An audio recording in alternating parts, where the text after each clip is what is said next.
Olá, eu sou a Aline Buquerque, com grande satisfação. Estou participando desse quinto Congresso Internacional sobre Políticas Públicas e Desenvolvimento Social da Uniprocessos. É uma grande alegria estar aqui e parabenizo a Uniprocessos por essa realização de suma importância para o direito brasileiro, para as políticas públicas e para toda a reflexão no nosso país acerca dessas temáticas. Eu vou conversar hoje com vocês sobre uma proposta, né, uma reflexão sobre uma política nacional de disclosure. Provavelmente, né, muitos de vocês nunca ouviram falar sobre disclosure, mas vocês vão perceber, né, a importância do disclosure e por que que também nosso país precisa contar com uma política pública de disclosure, como isso já é feito em vários outros países pelo mundo. Bem, então vamos lá, vamos falar sobre esse assunto. Como eu já havia dito, então, estamos falando sobre disclosure. O que que é a disclosure, né? Esse é um termo em inglês que ficou, né, conhecido assim em português e, infelizmente, não tem como eu traduzir para vocês, né? A gente tem que falar disclosure mesmo, porque é assim que ficou conhecido o disclosure no nosso país, né? Alguns países de língua hispano, eles vão utilizar a expressão comunicação aberta, tá? Mas no Brasil a gente acabou utilizando e acabou se tornando comum o emprego do termo disclosure. Disclosure ele é uma abordagem ampla, dialógica, compassiva, empática, oportuna, aberta, para que a gente possa lidar de uma forma ética e respeitosa em relação ao direito dos pacientes e dos familiares quando acontece um evento adverso, quando acontece um incidente de segurança do paciente, quando acontece um dano para o paciente associado aos seus cuidados em saúde. Um dano que é evitável, um dano que é não intencional e como que se lida com isso. No nosso país, nós não temos uma lei, uma política pública para que isso seja disseminado de uma forma estruturada, sistematizada em todos os serviços de saúde no nosso país. Isso não existe. E o disclosure ele é muito importante, porque ele é um mecanismo de segurança do paciente para prevenir a ocorrência de novos danos, ele é um mecanismo importante para que evite a judicialização, porque quando o paciente e o familiar eles são acolhidos, existe uma resposta empática, eles são informados acerca do que aconteceu, há o pedido de desculpa, há realmente uma probabilidade, uma redução, né, dessa intencionalidade dos pacientes e dos familiares de litigarem em relação aos, né, aos hospitais e aos profissionais de saúde.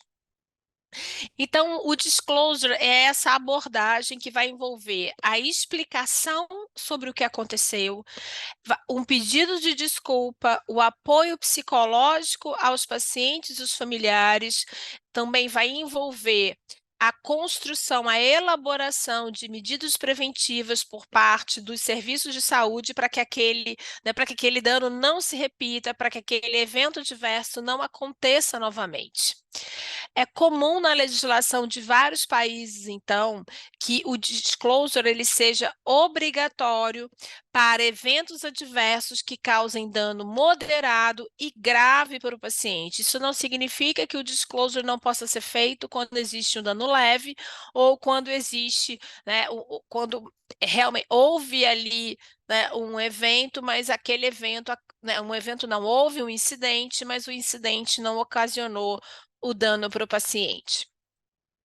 Bem, o disclosure ele vai responder a essa pergunta. Quando algo de errado acontece nos cuidados em saúde, quando algo dá errado, algo imprevisível, algo que não se esperava, quais são as necessidades dos pacientes e dos familiares? O que que eles precisam? No nosso país, a gente sempre pensa né, na nossa construção de um direito civil patrimonialista, nós pensamos que eles precisam de indenização. Então, nós resumimos a abordagem para se lidar com um evento diverso, nós resumimos a uma abordagem patrimonialista, materialista, e não esquecemos que, na verdade, a reparação ela é uma reparação integral, que ela vai envolver as diversas necessidades dos pacientes e dos familiares, e nós vamos ver que as pesquisas demonstram que o que os pacientes e familiares mais querem não é uma reparação financeira. O que eles querem? Eles querem ser escutados, eles querem entender o que aconteceu. O que aconteceu com a minha mãe? O que aconteceu com o meu filho? O que aconteceu? Então, isso é muito importante. Direito à informação, direito de acesso ao prontuário, deixar o paciente familiar acessar o prontuário. Apoio psicológico, validação dessas emoções. As pessoas, né, depois de um evento dessas, as pessoas ficam traumatizadas, elas ficam frustradas, porque ninguém entra no hospital achando que vai sofrer um dano. Né? Não é essa a expectativa que as pessoas têm, que os pacientes têm, que os familiares têm. Eles querem ser levados a sério, eles querem que a perspectiva deles sejam consideradas. O que você pensa sobre isso? Como é que isso está, né, tá repercutindo em você? E que também para que eles possam ressignificar o que aconteceu com eles precisam saber e participar muitas vezes das medidas que a instituição vai adotar para que aquele dano não se repita, para que aquele evento não se repita, porque isso ressignifica a dor. Então, se a dor da perda que eu tive servir para que nunca mais nenhuma família passe pelo que eu passei, nenhum paciente passe pelo que eu passei, isso traz uma ressignificação daquela dor para os pacientes e para os familiares. Então, aqui uma pesquisa que foi feita na Irlanda, uma pesquisa recente de 2020, que demonstra que qual é a motivação quando os pacientes e os familiares eles buscam a justiça. Eles querem entender o que aconteceu com o paciente, eles querem que novos eventos não aconteçam no futuro, eles buscam um pedido de desculpa e, em quarto lugar, eles querem uma reparação financeira. Então, a gente precisa trabalhar no nosso país com uma perspectiva de reparação integral. Ou seja, nós temos a reparação financeira, como vocês podem ver aqui, que vai cobrir os custos com as despesas de deslocamento para o hospital, estadia em hotéis para a família, se for o caso, cuidados adicionais derivados do incidente, reparação dos danos materiais e morais. Entretanto, o que as famílias e os pacientes mais querem é uma reparação integral, que pode sim abarcar a reparação financeira, mas ela vai para além da reparação financeira. Então, eles querem a explanação acerca do que aconteceu, pedido de desculpa, escuta atenta, apoio profissional, psicológico, social, medidas para evitar a recorrência do incidente. Então, vocês vejam que o direito civilista ele está atrelado ainda a essa perspectiva da reparação financeira. E essas respostas, baseadas em outras formas de reparação, isso não está sendo colocado ainda para os pacientes e os familiares no nosso país. Então, a gente precisa mudar e atender às necessidades efetivas dos pacientes e dos familiares.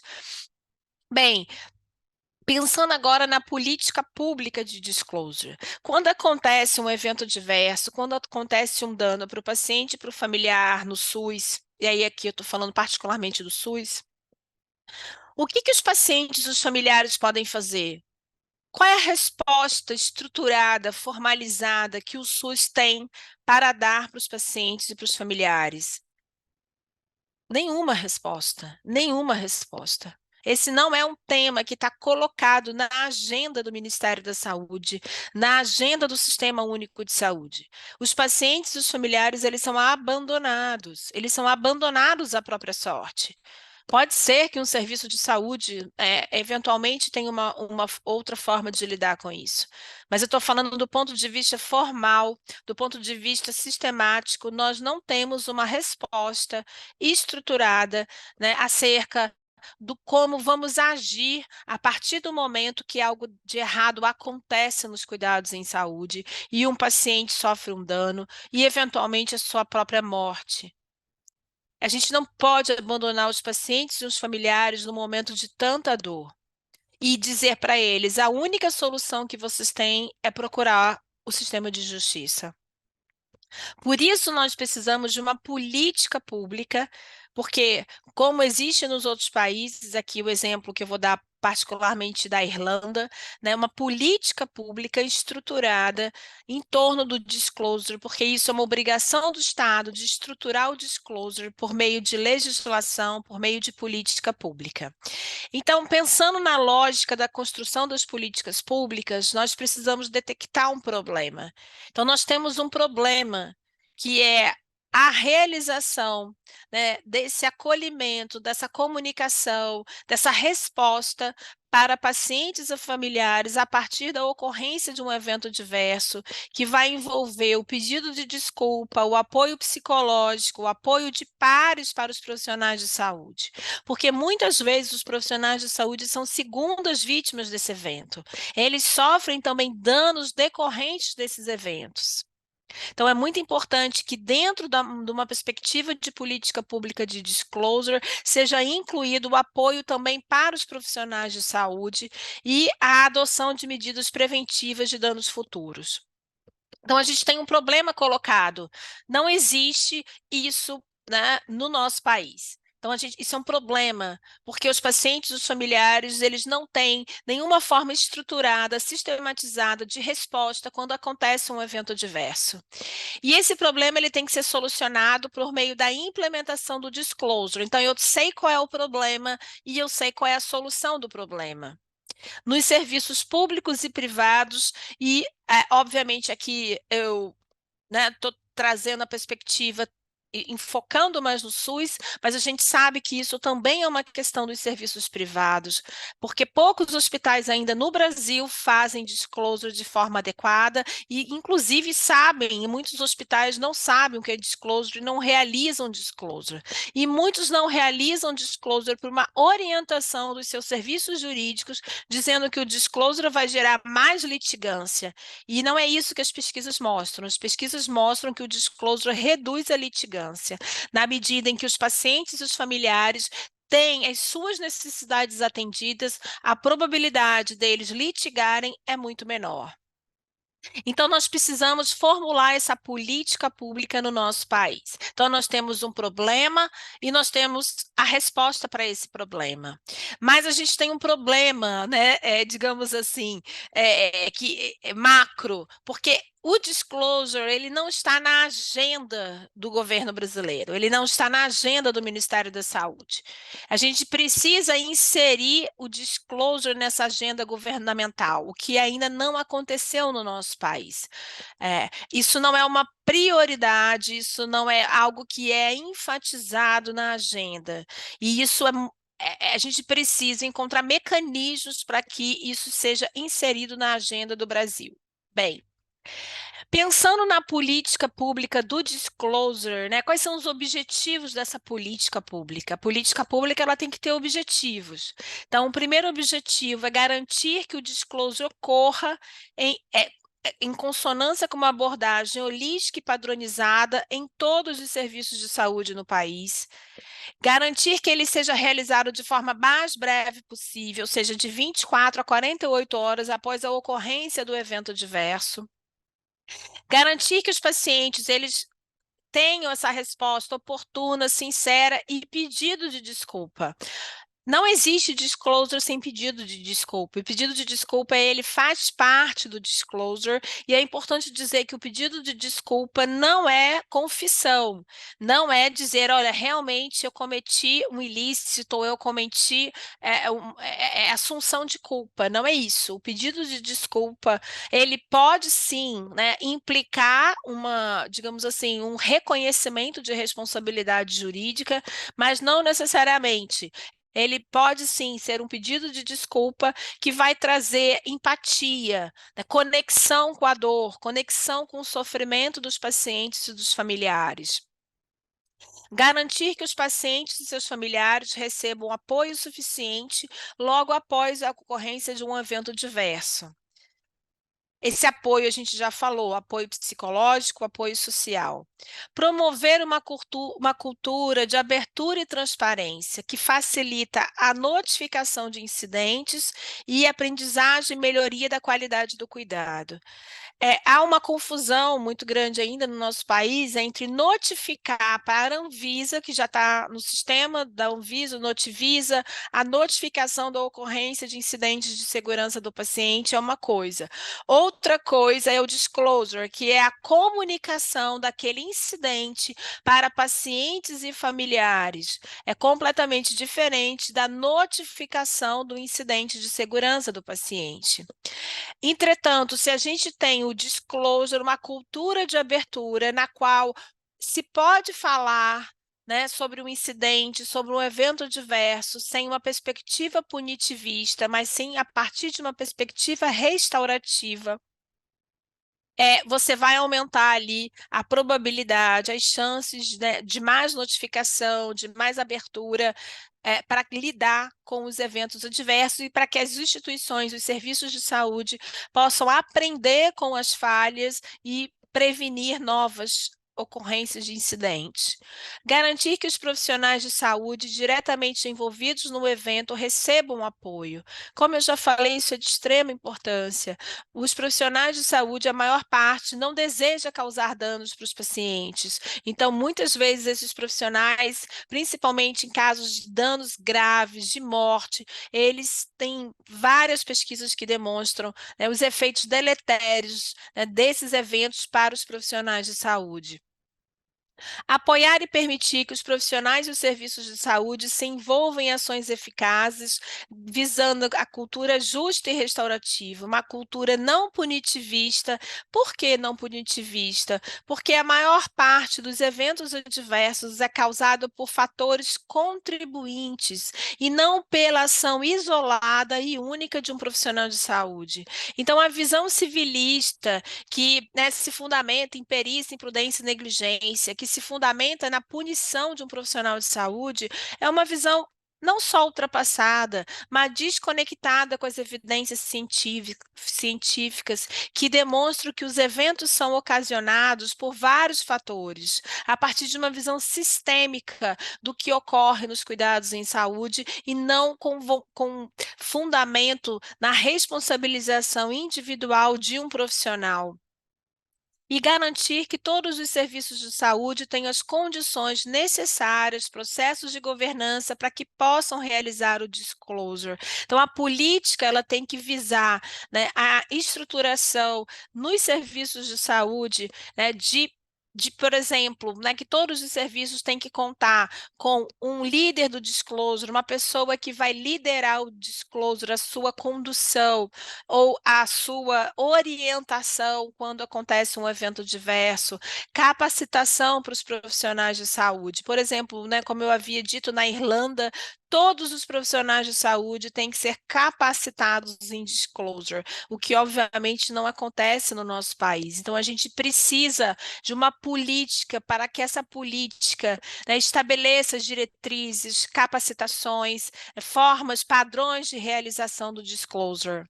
Então, essa implementação dessa política, então a gente está falando da política, ela tem um problema, ela tem a resolução, ela tem objetivos, e como ela tem que ser implementada por meio do Ministério da Saúde, que tem que liderar esse processo de elaboração de uma política pública de disclosure.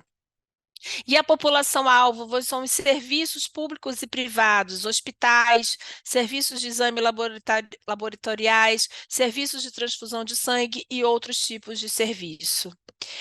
Para tanto, a gente precisa também, acoplado à construção da política, não que condiciona a existência da política, mas acoplado, é um movimento paralelo à construção da política, é a alteração dos códigos deontológicos de medicina e de enfermagem prioritariamente, para que seja previsto o dever ético dos médicos, dos enfermeiros, de serem honestos com os pacientes e com os familiares, dizer o que aconteceu. Isso é muito importante para os pacientes e para os familiares. Eles precisam saber e confiar, saber que se algo deu errado, eles vão saber, eles vão ser informados, eles não vão ser enganados, porque isso minimiza, mitiga a dor de lidar com o dano, principalmente quando é um dano grave e quando é a morte do paciente, quando ocorre a morte. A gente precisa também no nosso país de um projeto de lei sobre disclosure, porque o disclosure ele é um processo que muitas vezes ele não vai ser adotado por receio de litigância, por receio da instituição de ser processado. Ser processada. Eu já havia dito que isso que isso não tem fundamento. Entretanto, é importante dar mais segurança jurídica para que esses receios eles sejam aos poucos sendo, digamos assim, enfrentados, diminuídos. Então, a gente precisa de uma lei que preveja o pedido de desculpa, que o pedido de desculpa não possa ser utilizado em ações judiciais, como existe nos Países Baixos, no Reino Unido, nos Estados Unidos, na Irlanda. Ou seja, a gente precisa proteger também os profissionais, os serviços de saúde do ponto de vista legal.